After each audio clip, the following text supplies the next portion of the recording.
here and we're good to go.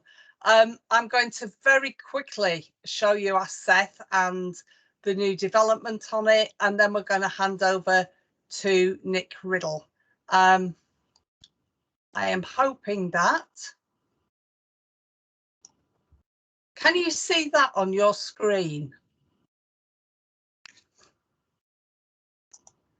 No, I have no idea what's going on here. Right, Nick, are you ready to do your session? Shall we go over to you and hope that it works for us? Yeah, I'm happy to do that, Liz, if you are. Please, I'm really happy. I don't have any idea what's happening here. I can just have a little moment of composure whilst we go over to you. So, as always, we're delighted to have Nick Riddle from the DWP with us, perhaps even more so than usual this morning. Nick's here to give us an update. I don't know if you saw the email I sent late yesterday, Nick, with you.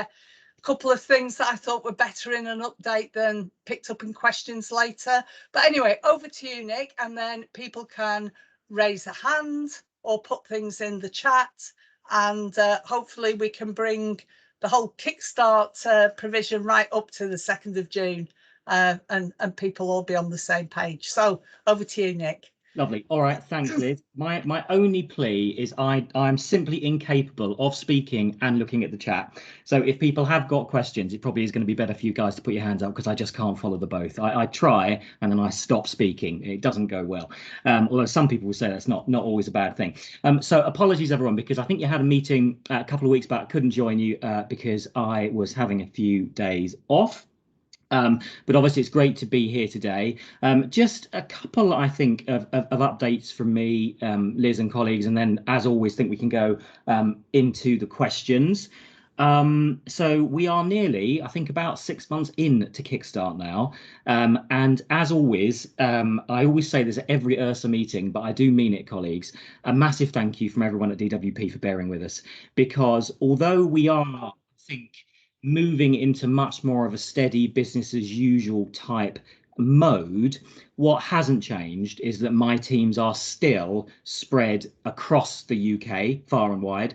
That means that allocating work, monitoring it can sometimes be quite difficult. We're not in the position where we all want to be, if I'm being honest, which is everyone's in a shed in Milton Keynes, for argument's sake, and if we've got a problem, we rock up and do a team talk. It is still a very dispersed workforce, and they are still working by and large with very, very clerical systems. So I would be lying if I was sitting here and saying everything is absolutely where it should be, but it is, I think, just part of where we are, that sometimes we are still finding that when good colleagues say, look, you know, you've had this application for quite some time, we do find it in a spreadsheet somewhere and it's got lost. So do please keep raising that if colleagues are getting concerned.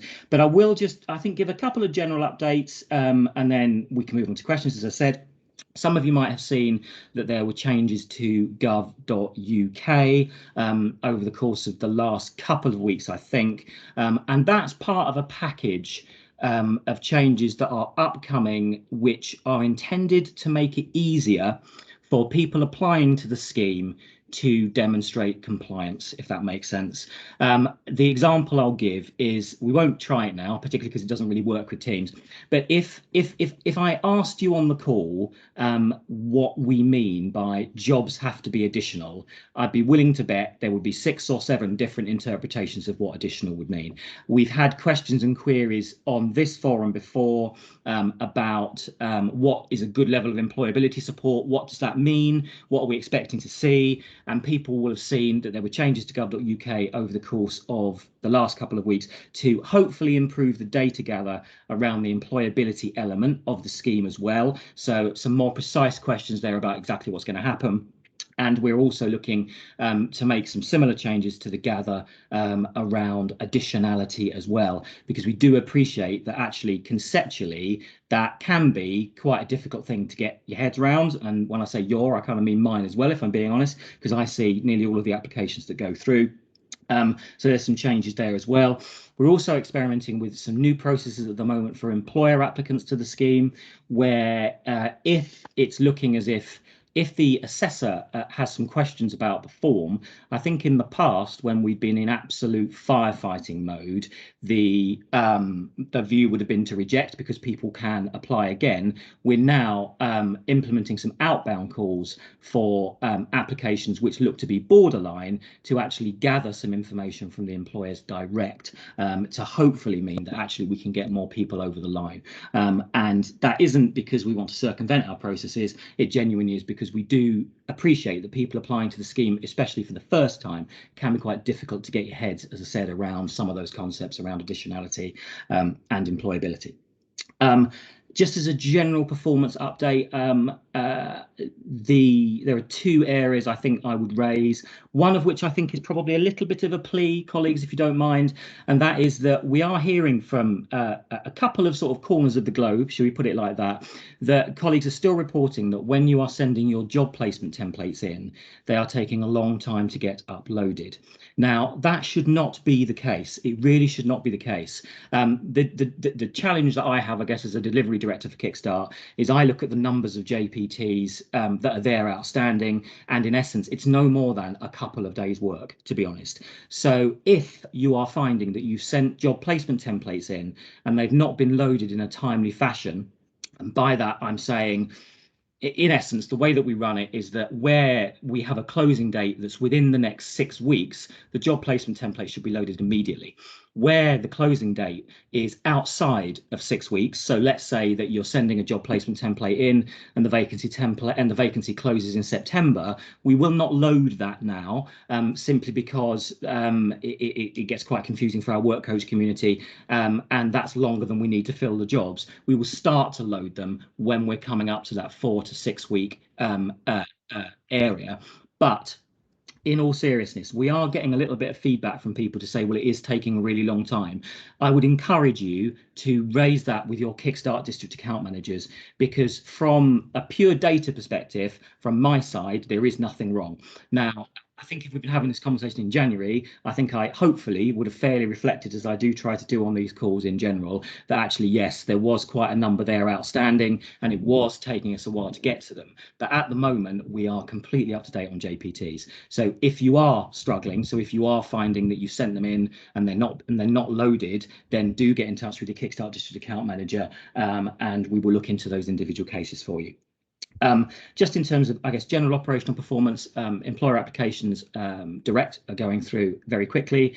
Standard, what I would call gateway variations along the smaller side, are also going through in a timely fashion. What I will say, and we are still looking at this, but I have to be completely blunt and say this does still remain a challenge for us. As gateway providers scale and become larger, as I think I mentioned on previous ERSA events, those applications do go through different stages of governance. Ultimately, where they become very large, they will go to the department's most senior civil servant, our permanent secretary, and that does then take additional time in processing. But if you do have concerns, then obviously your Kickstart district account manager is the first place to start in that area. We are looking at what we can do to try to speed that process up. However, what I would say, and I think we all do appreciate this as taxpayers, once we get into the 600, 700, 800 thousands of placements, that is a very large sum of public money, and that's why we do go through additional stages of due diligence. And I think, colleagues, that was probably all I wanted to say, I think. So I'm super happy, as always, to take any questions from colleagues on the floor. Liz, I don't know if you want to facilitate. Yes, I will do. I can see that Amanda's raised a hand already. So, Amanda, you want to come in? Let's do the hand raising. What I'm going to do is ask my colleague Callum if he could check the chat, and if anything comes up in the chat, he could ask you the questions. Nick, is that okay? That'd be very helpful. So long as he's not, Callum's not struggling with his teams, because we all seem to be having an issue. Anyway, over to you, Amanda, and then to Darius. Thanks, Liz. Morning, Nick. I've still got vacancies that are still live since January. We're now in June. Now, I know my account manager has been brilliant in updating me and all the new processes that you're going to be putting in place about starting to look at older vacancies to see about getting them filled. But my concern, obviously, is, you know, those have been sitting there for months now, and the employers are getting a little bit twitchy and a little bit upset the fact they're still not filling their vacancy. So I just wondered if there's anything else you guys can just reassure us, really. So thanks, Amanda. So sorry, just to make sure I understand, these are not vacancies that my team haven't loaded. These are live vacancies that are awaiting referral. Yes. Yeah, because I have to keep moving the date, and I've moved the date, you know, 4 or 5 times already. And Amanda, are you getting referrals but no applications, or are you not getting referrals? What's happening? Bit of both, really. Some have had referrals and very little application. Some have had referrals and no applications. For us, for instance, SWLEP, we've still got 2 vacancies outstanding. We've not had any referrals for ages. Right. Okay. So a couple of things, and apologies, I'm getting a bit hoarse. Sorry about that. That's okay. I think it's the pollen. A quick tip, Amanda, and we do find actually sometimes that this really does make a difference. Has your district account manager reviewed the wording on the vacancy templates with you? Not with me per se. I know some of the employers have been working with their local job centres, right, to do a little bit of that. So a quick tip would be to do that, and I'll give you a real life example, and it genuinely is. So I live in a deprived Welsh mining community, ex-Welsh mining community, and we in my local job centre had some jobs advertised for rail engineers. Now, I'm genuinely not being facetious, but in the town that I live in, there are not that many young people who are eligible for Kickstart who are rail engineers. It's simply not there, if that makes sense. And so when the work coaches are looking at those, they'll be looking at it and saying, well, we can't refer anyone to those. And equally, when they mention it to a young person, the young person themselves will probably not make that application. However, in that scenario, they weren't actually rail engineers. They were learning the trade, all of that sort of stuff. So with some relatively small changes, we did see some really big increases in referrals and applications. So I would encourage, I'm not saying encourage you, Amanda, I don't quite mean that generally to me, but I'd encourage colleagues on the call, if you are struggling with that, that is a really worthwhile thing to do. And sometimes it can be just a little trick to actually get them over the line, if that makes sense. Second thing to talk about, and then I will talk more generally as well, is that one of the challenges that our work coaches have had, and this is a nice challenge to have, but I do appreciate that from a community perspective, it can be a little bit frustrating, is Liz, you'll remember in the early days of the scheme, a lot of the problems that we had were that there were not enough vacancies for work coaches to refer to.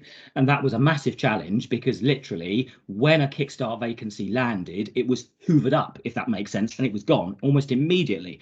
The challenge that we now have, as I said, this is a nice challenge, is that because of the number of positions that we have approved and loaded, there are literally, very many, let's put it like that. I'm not really supposed to quote statistics because they're not official statistics. There are very many vacancies that are out there for work coaches to refer to. Now, one of the challenges that work coaches have had is they work within the provision service, which is not part of the Universal Credit Build. And in essence, they haven't, when a vacancy has been loaded, Amanda, so if you've got vacancies on from January, for argument's sake, the work coach can only find those vacancies, or could have only found those vacancies by scrolling back, if that makes sense, all the way to January. So what we've implemented in the last couple of weeks is a work coach search facility. So the work coaches can now search for vacancies by postcode, and that should make a big difference to the work coach's visibility of vacancies that are there. The third thing then is we are really conscious that these are all very precious jobs for our young people. And so we have now massively refocused, I think, our attention slightly away from the central operational team, which in the main is performing as I would like it to be. As I said, still got some concerns about gateway variations, but in general, we're in a good place, to actually making sure that our work coaches hang on to each of those vacancies and do not let them close, and make sure that they get referrals and starts. So we are painfully aware of it, Amanda, and colleagues, because I'm sure there are others that have got similar experiences. We are doing a lot of work in that space. We are seeing the fill rate starting to go up, which is excellent. But if you've got older vacancies there, Amanda and colleagues, top tip, have a look at the wording on them, because they could be putting the work coaches and the young people off. But also, more importantly, we've got that search facility now. It should be very easy for the work coaches to go back. And if they're live vacancies, we've got young people to fill them. Lovely. Thank you very much. Thanks, Nick. Darius, I can see your hand next. Yeah, thank you. Hi, Nick. Hi, Darius. So if I can raise a specific one, you mentioned the kind of lot when gateways get larger, it gets a bit more cumbersome, and you're acknowledging that process is challenging. Let's put it that way. So we've been in that. We're in a slightly odd position because we did apply to go over 1,000. That didn't get approved. But somehow the system has marked us as a gateway that does have over 1,000 because we applied for over 1,000. So we're now stuck in this kind of little bit Kafkaesque loop of, we put in another application, our district account manager says, well, it's gone through all the checks for the size of gateway you are. The system, but we can't get it approved. Basically, it's just lost in the system as it's a yes, but the system isn't actually issuing a grant agreement. And yeah, struggling to know what to do. Yeah, no. So sorry, Darius. So it's did you say at the beginning it hadn't been approved? Did you say it hadn't been approved? So we put in a bunch which didn't get approved. We then followed up with another couple, which then just got lost in a loop of I've lost you, Darius. You've gone on mute. Sorry. Sorry, so I think someone muted me. So we got lost in the system. So we went through what we've been told is we got approved for the size that we are, right? All the checks got completed, but the system's trying to put us through, send us to board when we don't need to be, because we're not at a threshold of having had 800 plus approved, for example. So how many placements have you got at the moment with you guys? About just under 600. Well, sorry, we would have just under 600 if the ones that were in the system that we've been told approved were approved. So we're about 550 or something like that. So okay, that sounds a bit weird. And what's that does sound weird. And what's your account manager said again, Darius? Sorry.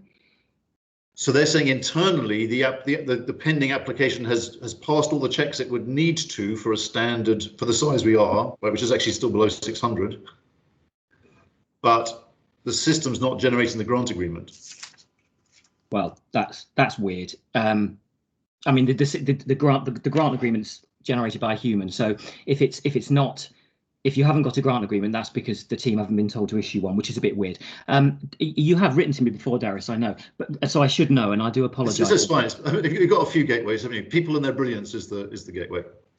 And you're with Steph as well. Steph, is it Steph? That's right. Yeah, I know Steph. People and their brilliance. Right. Okay. Well, while we're just teeing up the next question. Yeah, I appreciate it's a specific one, but it's just kind of we're sort of at a loss as to what to do. Everyone's, it's sort of 2 months on now, and we're. It sounds odd and slightly wrong, to be honest, Darius. So I'll get one of our troubleshooters to pick it up. It's to be honest, this sort of thing, and this is why it's good to have these fora, Darius and Liz and colleagues. These sorts of things are normally pretty easily solved. It's probably in some awful loop in a clerical spreadsheet, and it's lost, I would imagine. So let's have a look at it for you. Thank you very much. Okay, brilliant. Tristan. Good morning, everybody. Good morning, Nick. Thank you very much for your time this morning. Just want to kind of give an example. So we're a council, we're a gateway. My issue at the moment seems to be with the remittance part of the programme. So I'll just give you an example of a day. So I go into our bank account and I see that DWP have kindly put some money into our account. Then I get a reference number of 10 digits. I then have to call SSCL, option 2. Within the 10-digit code and ask them to send me the remittance with the details, because we need to know who we're paying that money to. That doesn't happen. So I've got 10 remittances standing by. I ring SSCL twice a day, give them my personal email and my team's email. And then in the meantime of those 6 days, 2 people have been sacked in their Kickstart role because their employer has had to wait since the 15th of March for any money. And I've had 2 complaints to the chief exec and the leader of Brent Council. That is a typical day for me. I'm fielding more complaint phone calls from clients than I am getting referrals from Job Centre Plus. Just wanted to know what your thoughts were on that. So is it, what's the specific issue, Tristan? Is it payments? Yeah. So being late and not coming, what's? Oh, everything. So your grant payment within 10 days, the average is 23 days. The 6-week payment, we're now on week 9. And then the ones that we have got, it just says 1040-823-2748. Here's, I don't know, 10 grand. And then I say, that's great. Who's that for? And then I have to ring up SSCL, give them the 1040 number. They say, that's fine. We'll send you an email. They don't. Next day I ring up, give exactly the same number. So where I'm ringing up with 1 10-digit reference number, I'm now ringing up with 10-digit reference numbers. We have had 2 people sacked because their employer has said, I can't cope. This has been 2 months now. I've not received a penny. I'm a very small business. And I've had 2 complaints to the chief exec and the leader of Brent Council. I'm having to deal with complaints from above and complaints from employers on a daily basis. And I can't keep saying it's because the DWP haven't sent me an email to tell me to give you the money. Okay. What's your district account manager said? Because I imagine you've had conversations with them. Not my department. I'll raise it. It's an emergency. I'll raise it. I've got several. It's not me. It's somebody else in SSCL. I've had 9 different SPOCs in the last 3 months, and it's always somebody else's department. Okay, so a couple of things. So within each district, there are at least 5 or 6 within each JCP district. So not an area, which would be a geographical area, obviously. Within each JCP district, there are at least 5 or 6 people working as account managers at various levels. So where did you say you're Brent? Are you, Tristan? Yeah. So, I mean, it is right that people have moved around as we've injected more people into those teams, if that makes sense. But it's not acceptable, Tristan, that, you should be told it's someone else's problem, all that sort of stuff. The reason, the colleagues will remember this beforehand, when we've had previous ERSA calls, I am super happy to have conversations with individuals and take away issues, but I am only one person. And that's why we have networks out there to help Kickstart scheme participants to make sure that actually these problems are sorted out. So if you are in Brent, Tristan, I will get your senior Kickstart district account manager to get in touch with you. The issue around payments, the remittance advice is a problem. Now we are making changes to that system. Now SSCL, as colleagues will know, is not part of DWP, if that makes sense, but we are making changes to that process because we have had some issues where remittance advices haven't arrived. I'm not sure if you experienced that as well, Tristan, that you just don't get the remittance advice. On a daily basis. That's what I've said. I've been waiting for 7 working days for 10 different remittances. Now, but what I will say, to be honest, is the reason we need to look into your individual case, Tristan, is the only reason there will be delayed payments is where our enhanced checking service are coming in because they take sample checks of certain payments. Sometimes as we make our prepayment checks, we use a tool called Bank Wizard Absolute, which is a tool that actually verifies for us that the account that we're paying into is a bona fide account. So they are legitimate reasons why payments will be delayed. Is that the system that's suspending all the vacancies? No. All right, because that happened without us being told as well. Right. What do you mean suspended all the vacancies? So a work coach told a colleague of mine, you do know all your vacancies are suspended, don't you? Right. No. So I took it up with my account manager and they said, oh yeah, we suspended all your vacancies because there's a check on one of the employers. Right. I mean, to be honest, Justin, I don't know enough about Brent Council as a gateway. But I mean, where we can't validate a bank account, then we won't start a young person because we may not be able to pay that young person's wages, and that seems to me to be completely valid. But if you are struggling, it is your account manager that should be helping you out. And I mean, I can only apologise if that hasn't happened, but all I can do is say that I'll get somebody from your district to get in touch. But the remittance advice is, yeah, absolutely no problem, and we are sorting that. The issue around payment delays, that should only be happening where there is a query and we have picked it up for checking. I just need to know, I mean, when I speak to the guys at SSCL, they'll say, I'll email it to you now, and then they don't.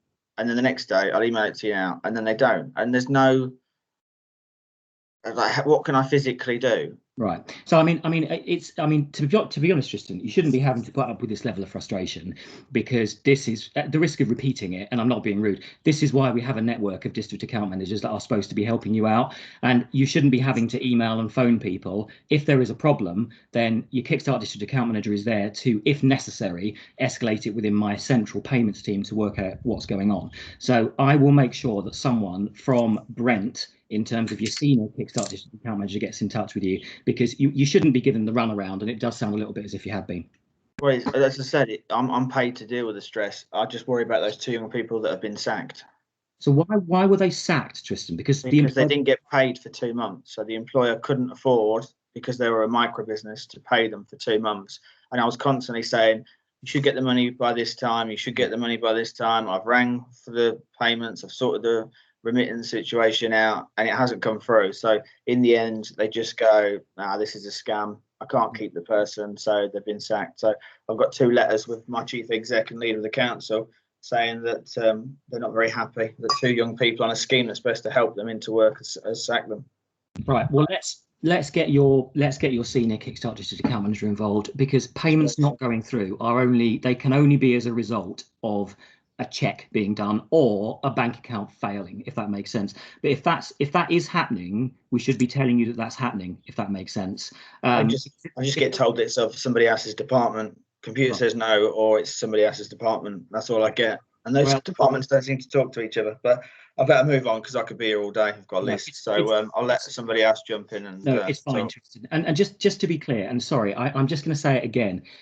This is why we are supposed to be having a network out there that should take ownership of individual issues and should resolve it for you. So I don't think, to be honest, Tristan, you are paid for this amount of stress, because DWP should be taking it away from you. As I said, within that payments process, there is still a bit of clunkiness, but in the main, if a payment isn't getting through, it's because an organisation has failed a check, if that makes sense.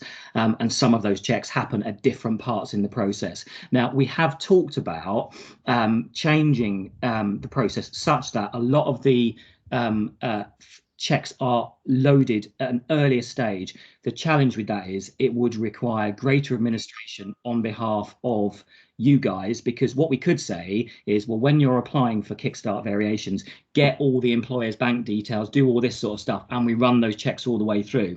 The challenge with that is, if the employer is going to fail Spotlight, then we've wasted everyone's time trying to get that information. It may take more time. But Tristan, I will get someone to get in touch, because it's not acceptable that you've been hanging around and waiting, and it feels a bit like you're tearing your hair out. And I haven't got a lot of hair myself, but I can sort of relate to that. Thank you, Nick. All right, it's not a problem, Tristan. Thanks, Nick. I can see 2 hands raised, so I'm going to bring Richard in, but I've also got 2 young women who are coming up as boardroom. So you're next after Richard. Okay, Richard. Hi, Nick. Hi, Richard. Nice to hear you again. You right? Hi, fine, thank you. So, I just wanted to ask a quick question about promoting vacancies externally. So things like jobs boards, Reed, Monster, Indeed, that sort of thing. There seem to be quite a lot of gateways are doing this, but feedback from some job centres is that they prefer it not to be done. But obviously, there's been a few people sort of talking today about low referral numbers. So just wondered whether you had any general guidance on what's acceptable and what isn't. Yeah, I do. No, it's a good question, Richard, and thanks for raising it. And in fact, I should have mentioned it in my update. So this is so there's a couple of urban myths going around about this one, to be honest. So but I do, to be fair, understand why some of these urban myths have sprung up, if that makes sense. So in essence, if you guys want to advertise Kickstart vacancies, you can do so. There isn't a problem with you doing that. The reason some job centres have advised organisations not to do this is we've had a couple of difficult situations, which has not been the fault of the gateway or the employer, to be honest. We've had a couple of difficult situations where a young person has got in touch with the employer and has said, look, watch this job, it sounds really great, I think I'd love it, all of this sort of stuff. Young person gets really energized, really energetic, and they go to the job centre, and the young person doesn't ultimately get referred or make an application. Now, that can legitimately happen. The reason that the work coach is at the heart of the referral journey is that the whole ethos behind Universal Credit is that you have a dedicated work coach to work with a young person to understand any particular needs that that young person have, any particular vulnerabilities, what perhaps might be best suited to them going forward. And whilst perhaps not all of us on this call, although Tristan clearly does, and so do I, completely live and breathe Kickstart, there are other things out there in the world other than Kickstart, if that makes sense. So we've had a couple of situations where on the face of it, the young person might have seemed to be a good match, but once they've had the conversation with the work coach, the young person and the work coach have agreed that perhaps that opportunity is not the best thing for them. Now, sometimes that can lead to frustration from the young person's side. It can lead to frustration from the employer's side as well. And as I said, we've had a couple of situations where people have got very unhappy. Let's just leave it at that.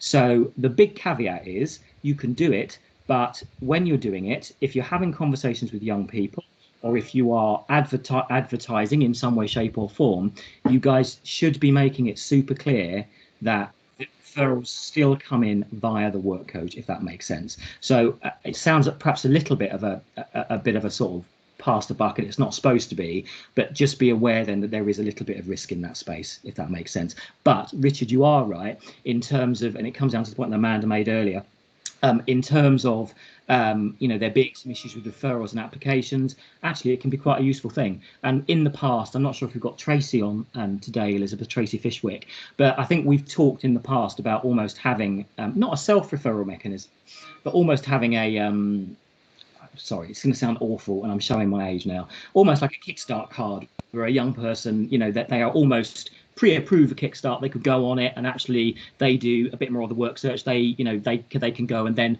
more proactively approach the work coach. And these are all things that we are looking at. But at the moment, we're, as I said, focusing on maxing our referrals and application rates. But yeah, sorry, Richard, it was a long and wordy answer. The answer is you can do it. Be aware of the risks.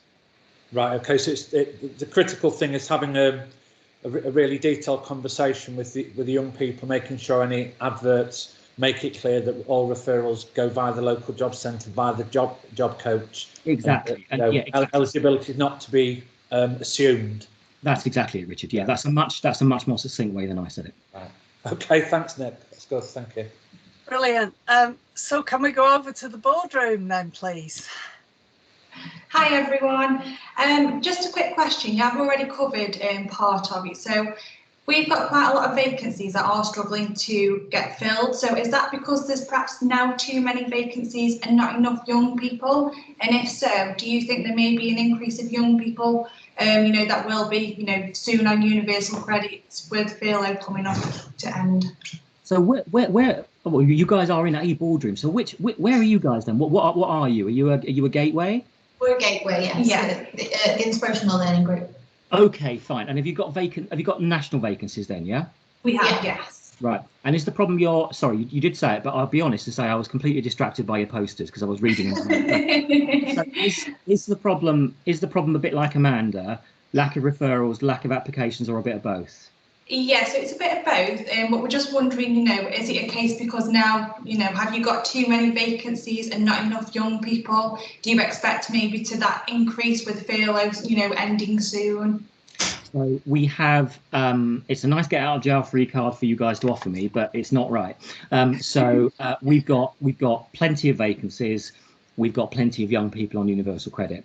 And as such, if you are struggling to get your vacancies filled, either via referrals or applications, then what I said to Amanda, I think should apply.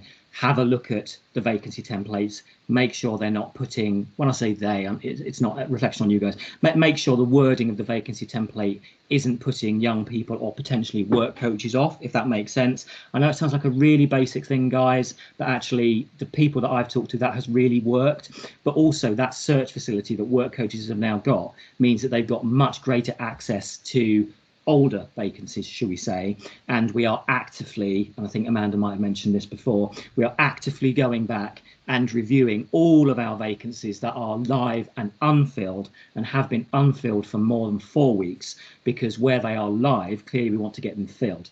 The other thing that we're doing as well, which again, and I should have mentioned this, Amanda, earlier when we were chatting, but we're also doing now a reconciliation piece. And so it's possible that some of you guys on the call could get contacted, because we are finding that in some parts of the world, grant agreements have gone out. We haven't had the job placement templates back, and we're not talking about that they haven't had the job placement templates back, you know, in a couple of weeks or even a month. We're talking about the fact that we might have job placement templates that have been outstanding for absolutely months, in so much as they haven't come back into DWP. And what we're really keen to do is to make sure that we have a really clear view of what that pipeline of jobs is that's coming through. So what we are doing is, where we've got vacancies, where we've got grant agreements issued and we haven't had job placement templates returned, and that rate of return has been persisting for quite some period of time, in so much as it's gone on for months, we are contacting gateways and employers. So it isn't a gateway thing, gateways and employers, to actually say, look, do you still want these jobs? Do we need to have, do we have a conversation about the level of the grant agreement that we've awarded you already? And what that will give us is, it will mean that if, and we do think there are some out there, we have some live unfilled vacancies that our work coaches cannot fill, because for whatever reason the employer or the gateway has lost interest, we want to be able to take those away from the provision service, because they are distracting our work coaches. So yes, does that help, guys, in your boardroom? Yes, thank you very much. That's brilliant. Pleasure. Can we go back to Amanda? Oh, not back, over to Amanda Ward, and then Callum is going to pick up some of the questions in the chat. Oh, thank you. Hi, Nick. So just quickly, actually, on the last lady's points in the boardroom, one of the things that we'd noticed was better was if we didn't actually have almost like a job spec, we had a behavioural template. So it seems to work a lot better. The problem is that we discovered that there was a sort of like almost like a communication barrier between the work coaches and the young people. They were desperately keen to have the young people match the job spec, but actually, or the work template. But unfortunately, the whole thing is that we know that these are probably the first time they're coming into work. They don't have those skills. They don't have any of those kind of attributes. So we talked about kind of like more behaviours and things like that. And actually what we've discovered as well is, if we run engagement events prior to it, and the better relationships we have with our work coaches, mean that our vacancies are much more front and centre, because that's been quite a big, I think in some cases, I think we do need to accept that this is like a logistics problem now, isn't it? You have so many vacancies, with all of them with very individual attributes that you're looking for. You have so many young people, and we have so many work coaches who then need to understand all of the vacancies and all of the young people and what they're looking for. And matching that is very, very difficult. So I think whatever we can do as gateways or as employers to support the our work coaches to be able to identify the young people is really key. But the question I actually had was, you talked about it very quickly earlier on. You were saying that there's been changes to gov.uk, which I'm sure you can appreciate is not the easiest or the most pleasant website to navigate. But you were saying there's been improvements for data gathering for employability, and also additionality changes.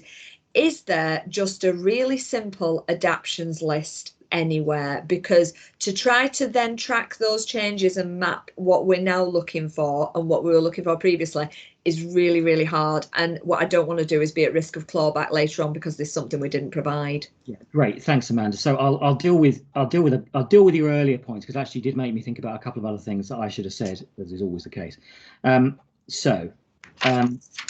I mean, I think you summed it up really nicely, Amanda. It is a bit of a logistical challenge, and I think if we reflect as a group how far we've come, I think I remember, Liz, I think my first one of these was September, and we had massive problems, didn't we? We had employer backlogs, we had gateway backlogs, we had backlogs with issuing of grant agreements. We had plenty of problems as we went down the line, quite frankly. And so to a certain degree, to be having a conversation about the fact that actually there are loads of jobs out there, there are loads of young people, there are loads of work coaches, many of whom I think it's just worth reflecting are new. And many of those very new work coaches won't have been in job centres, to be honest. It's quite a significant challenge. You know, job centres are now open for business, and we've never been closed for business, but, you know, we are actively encouraging all of our young people to come into the job centres now. This is a nice problem to have, but it's a bit of a frustrating one. I think some of what Amanda's said is best practice, and I'd encourage everybody to do. So your district account managers and your work coaches and your job centre leaders, they should be banging down your doors to get your vacancies filled. They really, really should be. And if they're not, I'd absolutely encourage you to have a gentle tap on their door rather than banging it down, because there's a couple of things that you guys can do that have worked really well. Sounds like you've done it already, Amanda.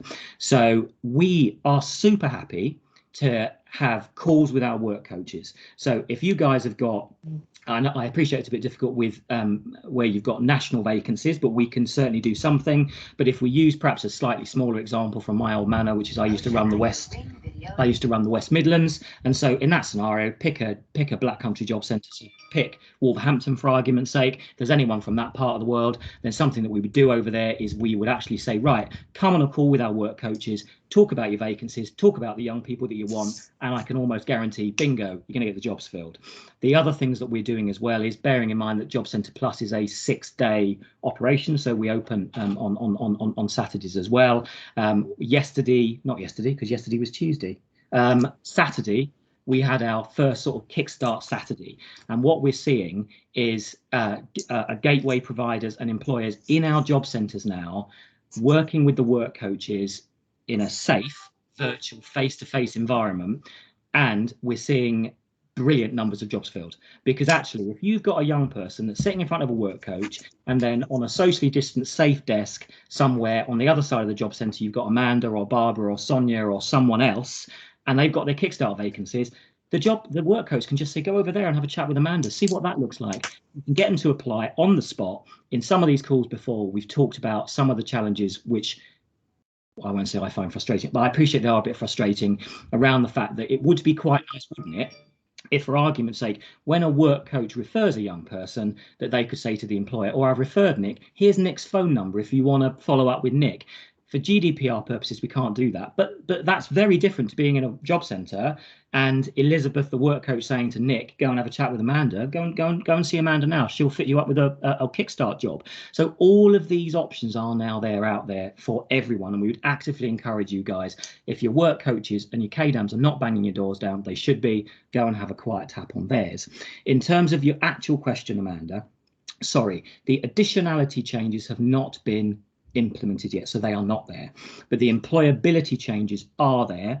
So in terms of, is there a list of what's changed, in essence, if you are applying now based on user research, we're now asking much more specific questions about what the employability looks like. So in the past, colleagues will remember, we have literally just said, tell us what support you're providing. It's kind of like, well, what, you know, short as it is long, and colleagues on this call, Elizabeth, have often said to me, what does that mean? You know, what's your baseline standard? So what these questions are intended to do is to have a little bit more of a refined debate to make it easier for people applying to the scheme to actually demonstrate compliance. So those are the only changes that have been implemented at the moment.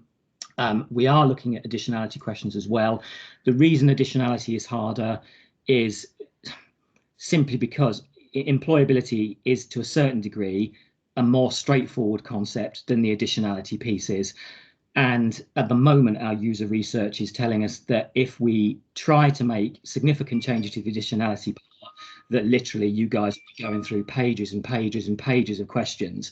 And because of some of the changes that I talked about that we've implemented at the back end of the process for employer applicants at the moment, and potentially others, is that where we have questions about an aspect on a form that would otherwise normally have been rejected, the assessment team will phone. So they will not just reject and say, oh, you failed, do apply again if you'd like to. They will phone and they will say, look, Amanda, you said you want to recruit for these sorts of jobs. Doesn't sound very additional to us. Do you want to tell us a bit more about them?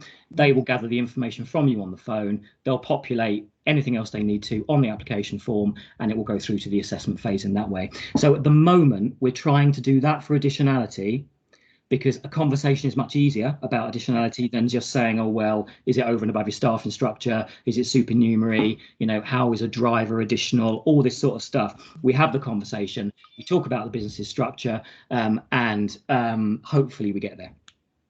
Oh, thank you so much, Nick. Thanks. Pleasure, Amanda. Right. So Callum, I think you're going to pick up some questions from the chat.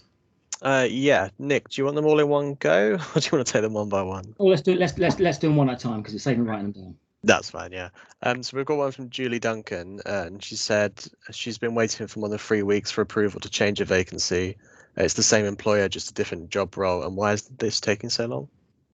To change of a when we say, sorry, it's a bit sorry, Callum. I'm going to ask you a question, and you didn't ask the question. When we say change a vacancy, what do we mean? Change a vacancy? I'm not entirely sure what she means by that. If she's there, maybe she could. I am. I'm here. Oh, yes. Hiya. Sorry, Nick. That's not my fault. yeah. Go on. Yeah, it's a job with DCC, and basically a couple of the departments have pulled out now, but another department wants to join in the Kickstart scheme. So we've had an approval as an employer, and we just really want to change the type of vacancy that it is. Is it within the totality of your grant agreement, Julie? And Yes. is it an already approved employer? It's an approved employer, yeah, but there is a process that you have to follow, that we were told to do, which I did. And as I say, it's over 3 weeks now, and I've just not heard anything. I thought if it was within the totality of your grant agreement, so let me just give you an example, Julie. It may not quite work, but just see if it works in my brain. Let's say you've got a grant agreement for 100, if that makes sense, and one employer drops out, for argument's sake, and you have another approved employer, and you want to move the vacancy from approved employer 1 to approved employer 2. I think within the terms of your grant agreement, you can do that currently yourself. Yeah, that's what I thought originally, but then in another discussion, somebody, I think it might have been on this chat, somebody posted what the actual process was. Okay. And there was some steps that you had to follow. So you had to say which employer it was, what your Kickstart agreement, which employer, what was the old vacancy, what was the new vacancy, etc. And somebody posted on here, so I just followed that process. But I mean, if we don't have to do that, that's great. So what did you get that? And it doesn't matter, Julie, because we are all working in such a fast-paced environment. A minute, did you get that advice from your? No, you didn't get it from the district account manager. You said someone posted it here, didn't you? Yeah, somebody posted it on here. 2 different processes. One for if you actually want to change, move vacancies between employers and they're both approved, and one if you just need to change the job role within that employer. 2 different processes. Okay, I think, Julie, what I'll have to do, I will have to take that one away, not specific. I will have a look. Who are you? You're Devon, are you Devon, Julie? Durham County Council. Durham, yeah, okay. So let me take that one away, both for you personally, Julie, but also I'll clarify the process because I don't want to get it wrong. I thought you could already do that, but I think I've seen some comments in the chat, KDAM advice, all that sort of stuff, and it would be closer to it than me. So on that basis, let me just check. But I did think we had that one sorted. Just really quickly, because I'm here, so colleagues just asked me a question. Because we our vacancies within Durham County Council, we're in the local government pension scheme. In terms of pension contributions for Kickstarters, what would that be, a specific rate, or would it be remunerated at the employer pension rate? Don't know. That's a complicated one, isn't it? I don't know that one either. I will. Would you be able to check that for me? Yeah. What I'll do is I'll I mean, what we normally do, Liz and colleagues, we normally have a bit of a roundup of issues that I can't answer on the day, which grow. Let me find out for you, Julie. Thank you, much appreciated. It's a pleasure. Callum, shall we carry on? Yes, we've got a couple from Tracy Fishwick. All right, Tracy, you're on. It might be another one that you can't answer to start with, which is, will Kickstart be extended after December? Sorry, there are so many messages coming through. And the other one is, will Gateways be able to upload their own vacancies soon? Good, both good questions. The first, I don't have an answer to, and that isn't because I'm being facetious, but it's not a debate that's within my sphere, to be honest. These are conversations that will happen between policy colleagues, Treasury, and ministers if and when required. At the moment, Kickstart ends in line with what we've said, frankly. And if there are changes, obviously we'll have that conversation. Will there be opportunities for employers and gateways to upload their own vacancies? Now, that has always been on the plan to deliver, and it still is, to be honest. At the moment, we're just looking at that because given some of the challenges that we've talked about, which is job placement templates being outstanding, and we think our process is now working properly, we are looking at that. However, the current plan is it will still be possible for employers and gateways to upload their own vacancies, yes. That's great, thank you. I've got one from Jonathan. It might need some clarification because it looks quite complex. He said he's been waiting for 7 weeks on a variation application to substitute some employers which are no longer proceeding with some new employers. The total number of placements on the grant agreement isn't changing. It's just new employers who need approving. And how long should this be taking? What's the organisation, Jonathan? Do you want to come in if you're there? Yeah, the gateway is Sutton Croft. Say that again, Jonathan. I didn't quite catch you. Gateway name is Sutton Croft. Sutton Croft. Okay, that's not one that's I know, but that doesn't mean anything. So it shouldn't be taking you 7 weeks. How many placements have you got, Jonathan, roughly, in total? About 900, and we're looking to take 100 that aren't proceeding from employers away from them and reallocate them to new employers who are able to proceed. Okay, yeah. I don't think, even though you've got 900, and that would push you into the upper authority limit. Did you say, Jonathan, have the other employers that you want to substitute been approved already within your grant agreement, or do they need spotlight checking? They will need spotlight checking. They will need spotlight checking. Okay. Sutton Croft, another one, Jonathan, I'll take it away. I don't think that would need to go through our high level of approvals because you've already been approved for that totality, and spotlight as a process should only take 24 hours to get through, if I'm being completely honest. So are you all right, Jonathan, if I take that one away? Do you mind? Yeah, great. Thank you. Thank you. Okay, I think that's it for specific questions. There's quite a lot in the chat, a discussion back and forth, but it doesn't seem like there are any specific questions for you after that. Lovely. Thank you very much. No problem. Oh, someone's put their hand up. Yeah. Valeria. Yes, hello. I've put it in the chat, and there's somebody else who said has the same issue as us. We are Gateway, and we have 8 employees who've been approved, rejected, approved, and then rejected again. And our manager is doing everything she can to help us, and she is brilliant. But we're still waiting for the central team to explain us what's going on. One of the employers has actually employed someone in between being approved and rejected. The young person worked there for 6 weeks, and DWP said, well, tough luck. If you want to keep the person, you have to pay it yourself. We're not going to pay it. So help me out with a bit of the detail, Valeria. So you're a gateway then. What and Liz did forward me a query on, so I did know you're probably going to ask me the question. What gateway are you, Valeria? Just help me out because I'm just writing down a few notes. Evolve Apprentices, we're London. Which one? Sorry, just say again. Evolve Apprentices. So the employers then, are they part of an application that has been rejected in totality? So what I'm trying to get at is let's just say, I think you said it was 8 employers. So those 8 employers, are they part of a variation application that has been rejected in total? No. Okay, so they are 8 employers within a batch that you've got back from DWP to say reject, and then they've been approved and then they've been rejected. Yes. And when they've been approved, there's an email where my manager says, can you please triple check this and confirm that they are approved, because we have to go back to the employers and say, you're approved now. And we have the email that says, yes, after further checks, we can confirm that they approved and they're fine. You can carry on working with these employers. And we worked with those employers. And one employer actually hired someone for the scheme. And the young person worked there for 6 weeks. And then we received the email that they've been rejected. So I had to go back to the employer and say, well, I'm sorry, but she can't stay with you, or okay, let me just ask you one or two more questions if you don't mind, Larry. Just really roughly, what's the time elapsed between the first approval and the reject, just roughly? Yeah, they've been rejected somewhere in December, then approved somewhere in February, and then rejected again in April. And it's been 2 months since we're trying to get some information from you guys. So it is possible that can happen.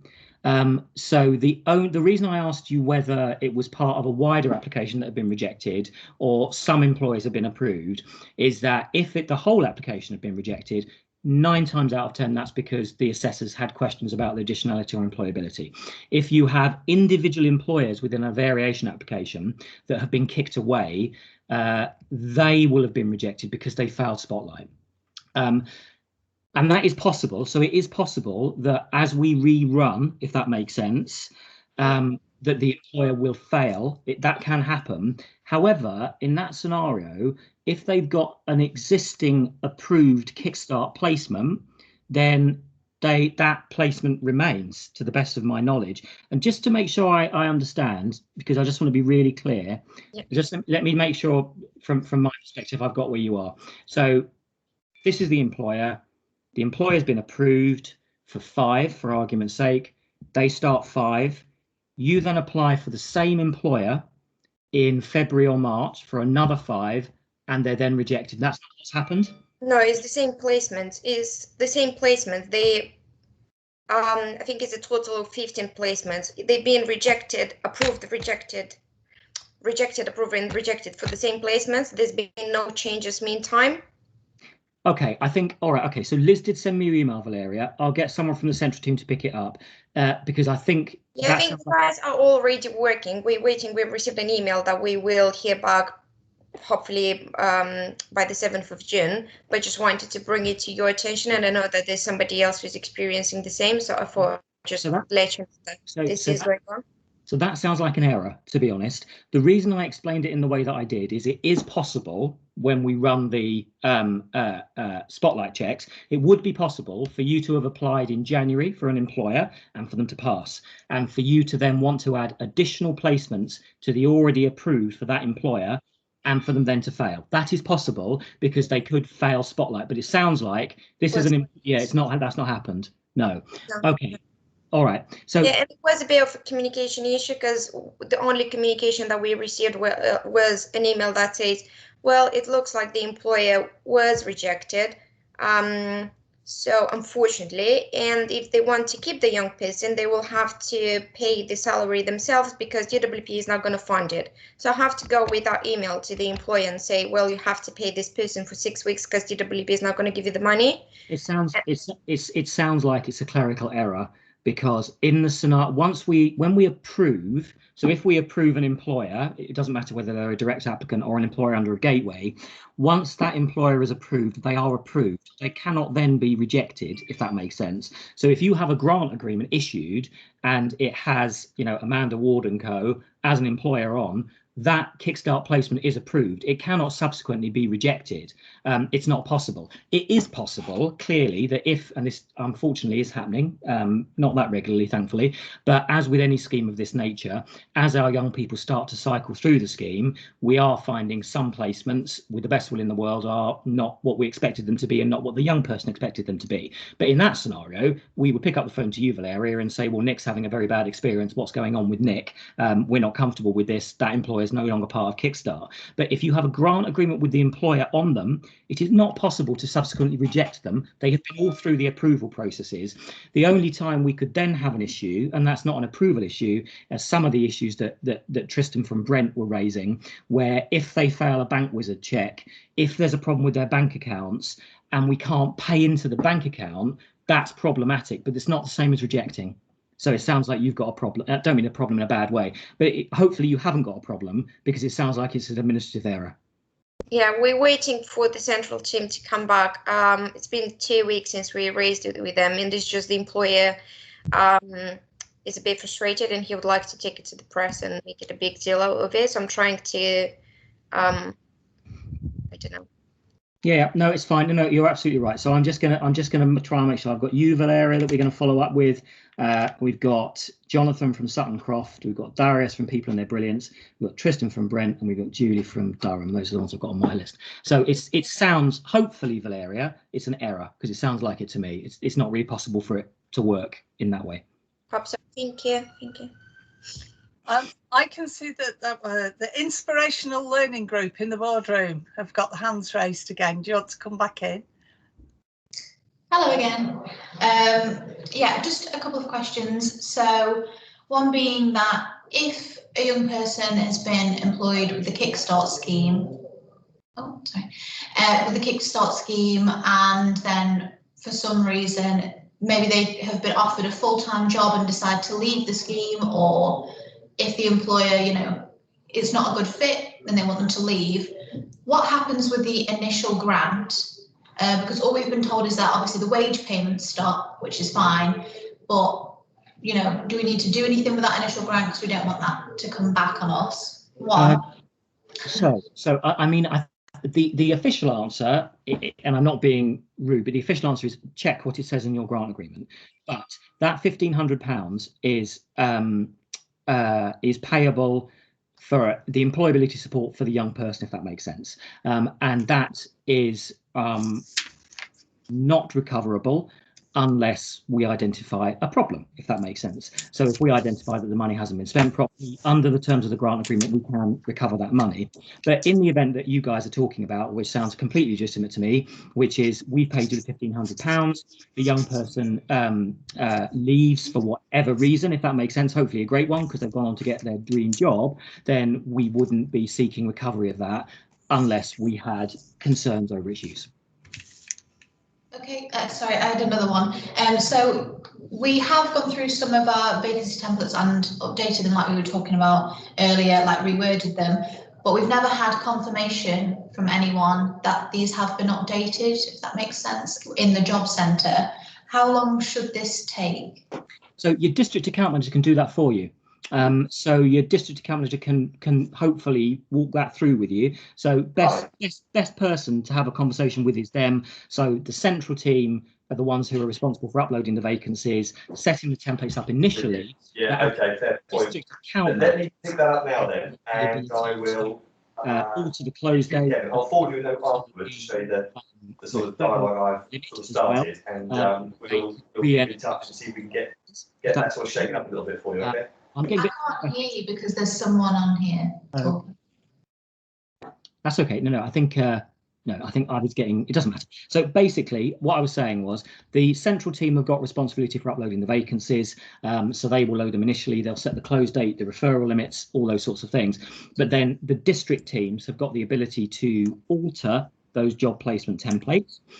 So if you want to have a conversation about whether they have been changed, have a chat with your district account manager. My central team don't need to do that, which is good, right? Because it means you can have a, that better relationship. But have a chat with your district account manager. They can tell you if it's been changed. Thank you. Okay, Stuart, I can see your hand raised. I think we're nearly running out of time with Nick, so over to Stuart. Hi, Nick. Thanks for your time today. Good to see you again. Hi, Stuart. Good to see you. I'm a gateway from Fife Council. I've got a specific question about an already approved employer, which is actually a college, and we have filled 16 positions. I've now applied for another 3 positions and they've been rejected. And I can't understand it with it being an educational and the fact that we've filled 16 positions. So Stu, is it the same college? Same college. Right. And okay. And you've had 16 starts already? Yes. Okay, all right. No, I can't understand it, to be honest. I've put it to the KDAM, I've put it to everybody that is senior up here in Fife and Scotland that I know, and I'm still waiting an answer. So did they? Okay, fine. All right. So you've raised it. Well, let me raise it with Ord, Stu, who's group director up there, because I don't know what's happened.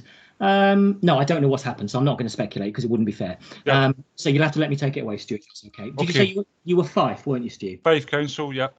All right. Okay, leave that one with me. Okay, thanks for your time. Pleasure. Okay. Nick Owen. Yeah, thanks, Liz. Hello, Nick. Good to hear from you again, and thanks for all your support over the last few months. One specific question is, we've had a school who want to apply to take on Kickstarters. They're not a business, so they don't have a company's house number. They're not a charity. They're a kind of maintained school from a local authority. Will they be eligible, or does the local authority have to apply on their behalf? So that. Just tell me a bit more about them, Nick. So just tell me a bit more about their what are they again? They're just they're a maintained primary school in Nottinghamshire. They're part of a local authority, so they're not a standalone company in that sense, and they're not a charity. I mean, they're charity exempt, I think technically. They have a DFE number, Department of Education number, and they have a school URN, a unique referral reference number, I think it's called. They want some classroom assistance or sort of support out in the classrooms and playground area. So it makes sense in lots of ways. But when I fill in the form, you know, that to ask for grant variation that I send in, it asks for either charity number or the company's house number. Of course, they don't have either. So I'm wondering, should they go through their local authority rather than through us? I think your best bet, Nick, is drop me their details on an email, if you wouldn't mind, my friend, because you've got my email address. I've got a brilliant team that I work with who normally pick up ERSA type queries, and we'll just check with the assessment team. We've had schools approved before. Drop me their details, Nick, and I'll just check. There are quite a few organisations, and we've had conversations here as well, for ones that actually don't necessarily, on the face of it, look as if they would be approved, but actually they would be. So drop them to me, Nick, and we'll pick it up. Okay. Brilliant. Thanks, Million. It's always a pleasure. Thank you. Brilliant. Okay, I think we're at the end of the questions, Nick. Nick Riddle, that is. Thank you very much for being with us again. We always give you plenty of work to take away, but I'm hoping this is problem solving that helps all the time. And it is obviously, if we reflect on how far we've come, we have come a really long way as a group, but it is always really good to try to still unknot some of these knotty issues. Because as I said at the beginning, I'm not going to sit here and say, oh, everything's perfect in the forest. We do still have some challenges, and we've talked about some individual ones on here. But yeah, I'm always super happy to have conversations because it's great. So I'm going to hang on till about 11:45, Liz. So yeah, I think we could well be done by then, but let's see what else comes up. At the last forum, we talked about having a meeting where we put people in rooms, and perhaps we had some gateways that had over 500 vacancies and opportunities, etc. We decided not to do that today because it's half-term week and we knew a number of colleagues were on leave, but I don't want anybody to think that's been lost. That will definitely happen next time. We're hoping that we won't be on Teams because ERSA will have its own platform soon, and we're more confident that we'll be able to put people in breakout rooms and bring them back, although we do that on Teams. So just to explain to people why we're not doing that today, in terms of my update from ERSA, I will attempt to share my screen again, but if it doesn't work for me, I think my colleague Adam is going to do it instead. But let's just see. Can you see my screen? Yes. Perfect. Okay, so I've been showing this platform to people at every opportunity I can, and we have encouraged a lot of you to be on it. It is a national resource for employability provision, but we have got a tag on it that takes people to gateways and to Kickstart. And we've also now got this section over here called employability resources. And what we are now doing is encouraging people to get on this section because this is resources and links. And the sort of information that we're uploading in this area are things like Youth Employment UK and their young professional resources, their Create Your Own Future summer campaign, that will be in this section. We've got some resources from the Prince's Trust and some Kickstart specific resources about to go into here. So anything you want to share with us, if you could send it to Laura Benfield and Adam Byrne at ERSA. It can be a video, it can be a PDF, it could be a link to your website with jobs, Kickstart jobs, jobs working for your organisation or whatever. So that's going to be a really, really good addition to the asset site. I think at the moment we've about another 500 entries to get uploaded onto it. We did that very soft launch on the 30th of April, and we're really going flat out now to do the full launch on the 30th of June. We've already had a very small mention in the Sun newspaper employability section, with a promise from them that they'll do a lot of publicity for us when we do the full launch. We're hoping that there'll be a link from this website sent to every tenant of a registered social landlord in the UK. We're talking to the Ministry of Justice about people working on employability provisions in prisons, being able to find people through the directory. And of course, the directory, as I always say, is all about doing searches based on somebody's postcode.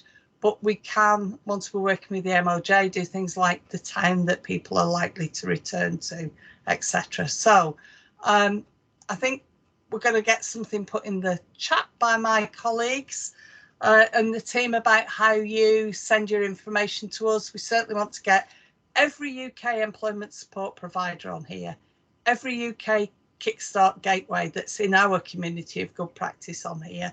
And the more you can send us, the better.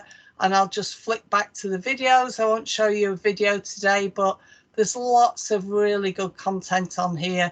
People who work in the sector talking about what they do. You can see over here, I'll just hover over the advice for young people, where we get Francesca Pryor from Southampton Council talking about the work they're doing in the Youth Hub work. So yeah, please send us, because the more we get from you, the better Seth is, the better it will be. And the final updates from ERSA that I have now is we are doing the salary survey. The salary survey was last done in 2017. There will be a link put in the chat, but this has gone out in ERSA bulletins. You need to put aside some time to complete this, but I'm going to explain to you the benefits of doing so. What ERSA does is do a snapshot every, usually 3 years, but in this occasion 4, of the state of the sector, the jobs in the sector, the roles in the sector, the salaries that are paid, the additional benefits that people have, and we benchmark the employment support sector. So the survey it does need time, and it does need your accurate information and commitment, but I would say to you, just bear in mind, you can pause it, you can come back and complete later. But if you have your HR file, either on screen or in a paper file with you, and you know about employees, what you pay, and all those sort of additional, any additional benefits you have, car mileage, etc., you can fill it in. I will tell you that when we last did it in 2017, it was paper-based, and it was really long and hard. So, and we had people faxing them back to us. So thanks to colleagues at Leeds Business School, we've managed to get it online. Anything that's analysed is then anonymous. We will produce a final report. The report is free to ERSA members. People who've contributed but aren't ERSA members get it as a reduced rate. And let me tell you, when we get new entrants to this market, whether it's Capita moving into the field or an Australian employment support provider or whatever, they've really wanted to get the hands on what we did in 2017. Like in Capita's case, they are now well and truly in the market and there's some members, so they'll be involved this year, but it is a real state of the sector. You may also have seen that we've been doing a campaign about recruitment to work in employment support, because there are, of course, not only all the vacancies in the job centres, there are the vacancies with organisations who've just taken and won the restart contracts, so the winners and the supply chains. But we're trying to do a lot of publicity about all the good things about working in the sector. So keep your eyes on that. And I think the other thing is we've done a Kickstart media release, which Laura has just put in the chat. We wanted to be really positive about this forum, this community of good practice, about the contribution that this group has made to making Kickstart a success. We wanted to do it with a little bit of warts and all, because that's what we're always doing at this forum. We are again calling for an extension because we think we've got opportunities that we may not get a chance to fill by the end of the year. But anyway, please see that. There's a bit of a media pack that goes with it. You can send a letter to your MP and just shout out about all the good things you've done to contribute to youth employment through Kickstart. So that's there. So I can see Laura has also said that employability jobs can go on the ERSA website. And I think she's put something in the chat about that. So I think that's the end of my update. It's sorry about the IT hitches at the beginning of the meeting. We got there in the end. We'll be back again with the Kickstart Forum in a few weeks' time, when we will break into groups and do some real theme-based work. And I don't know how we're going to split Nick Riddle. We'll have to think about that, because at the end of the day, there is only one Nick Riddle, and it's been great to have him with us again this morning. So thanks, everybody. And we're finishing early, but sure everybody's got plenty to do. Thanks a lot.